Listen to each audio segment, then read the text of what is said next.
Bonjour tout le monde, ici Serge 1965 qui vous parle directement de Gatineau en ce lundi après-midi 14h15, histoire de revenir un peu sur le live que j'ai fait l'autre jour concernant Satan versus Lucifer. Je remercie encore d'ailleurs tous ceux qui ont participé à ce live et j'aimerais apporter une dernière clarification par rapport à tout ça. Dans le monde dans lequel nous vivons, avec la désinformation et le torsionnement, si vous voulez, on maltraite l'information pour des agendas ou dans des buts bien spécifiques. Et malheureusement, il y a beaucoup de chrétiens qui tombent victimes de ça parce qu'ils soit ne lisent pas assez bien de manière littérale leurs écritures ou ne sont pas formés à l'étude des complots dans ce monde. Parce que bien souvent, par association, on va entendre parler du mot complot et tout de suite, il y a un beau petit chapeau d'aluminium qui se met sur la tête de celui qui en parle. Donc, c'est manquer de discernement lorsqu'on agit ainsi.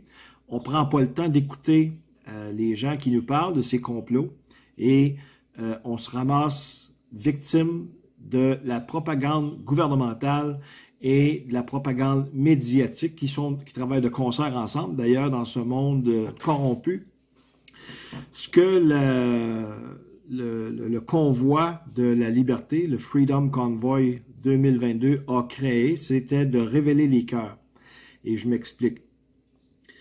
Le Seigneur s'est servi de ses camionneurs pour exposer la corruption dans le monde politique, dans le monde médiatique, qui ne rapportait pas la nouvelle comme il se doit, et qui même inventait des mensonges, pour faire croire, pour maintenir la masse dans la peur de ces gens qui voulaient simplement retrouver leur liberté.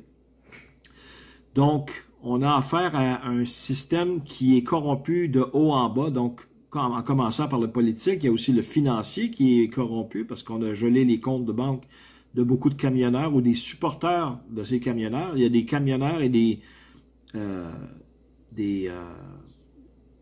promoteurs, ou si vous voulez, des organisateurs qui se sont ramassés en prison pendant quelques semaines. Tamara Lich, une des têtes dirigeantes de ce mouvement-là, est sortie dernièrement de prison.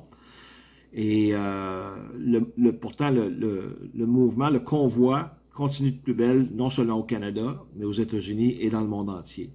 Cela a exposé aussi la corruption au niveau policier, qui sont arrivés sur les lieux de la protestation à Ottawa avec des armes, avec des bâtons, et pour démanteler ce mouvement de protestation-là, qui était légal.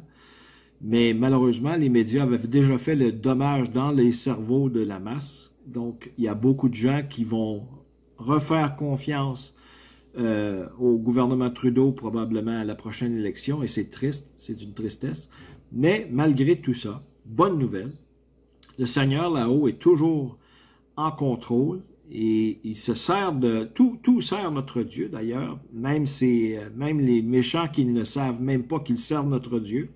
Parce que lorsque l'Antéchrist sera en train de régner, Dieu va se servir de lui pour ses jugements de colère. Donc, il n'y a rien à craindre. Si vous êtes un chrétien et que vous connaissez bien votre Bible, bien, vous savez que les prophéties nous annoncent que bientôt, il y aura un enlèvement au ciel. Les croyants vont partir au ciel, rejoindre Jésus-Christ. Et nous allons demeurer au ciel avec lui pour les 7 prochaines années. Et ensuite, nous redescendrons sur la terre avec lui pour régner avec lui pour les prochains 1000 ans.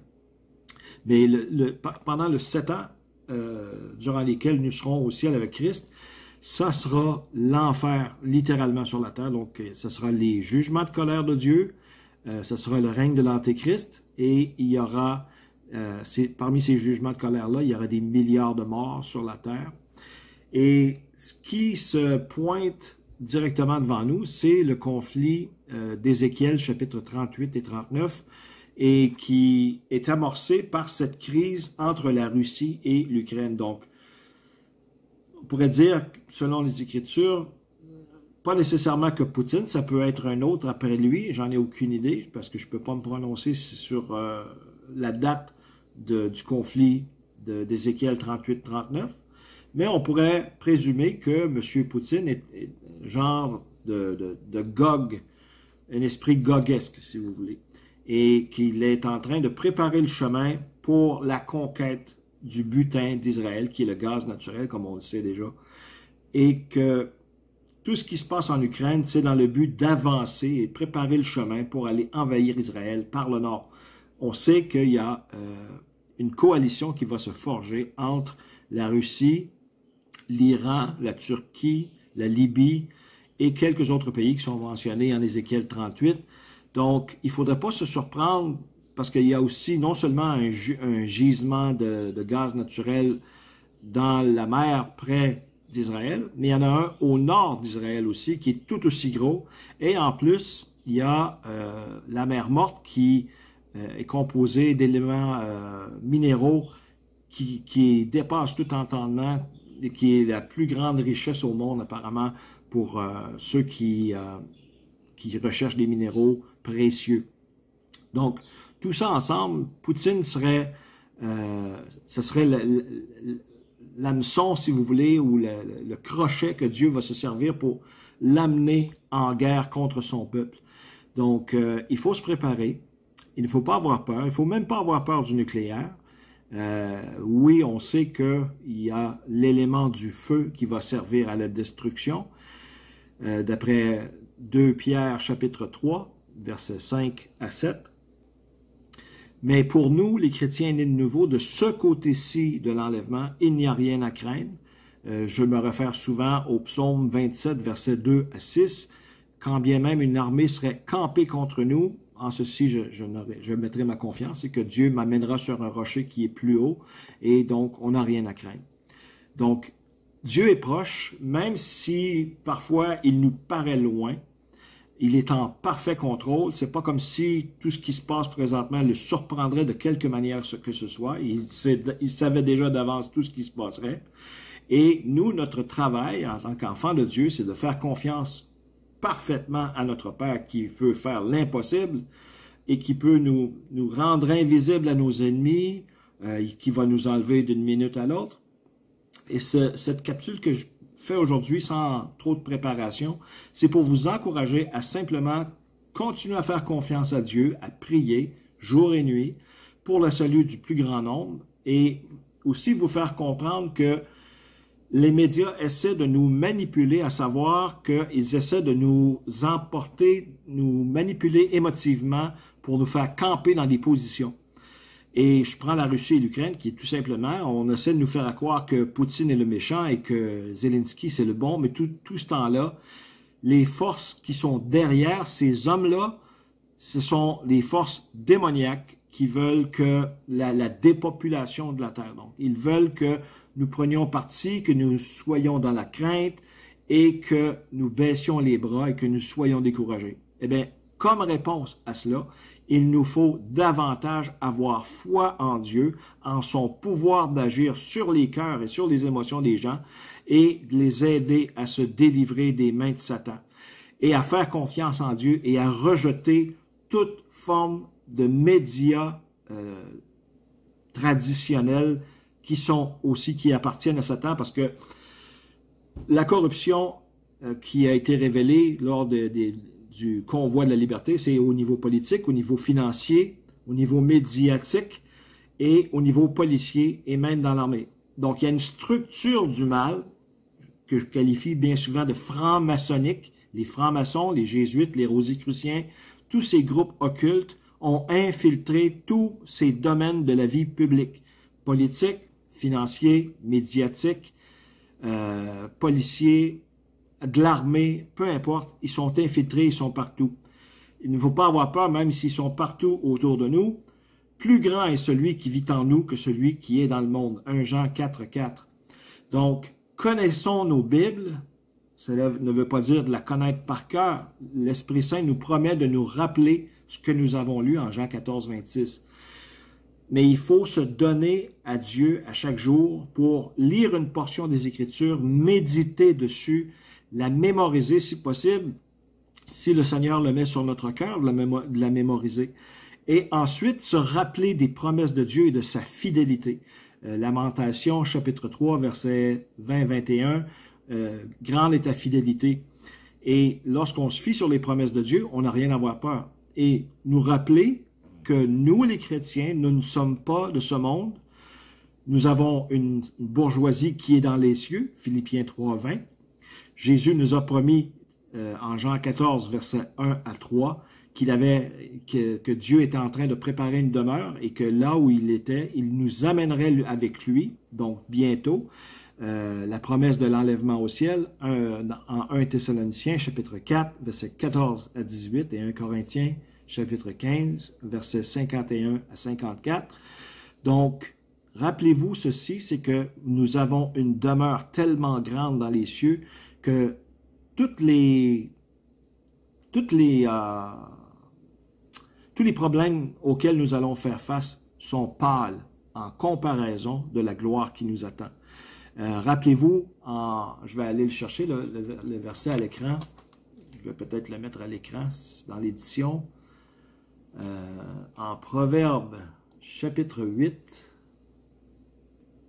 Proverbes, chapitre 8, verset 17. « J'aime ceux qui m'aiment et ceux qui me recherchent me trouveront. Avec moi sont les richesses et les honneurs, les biens éclatants et la justice.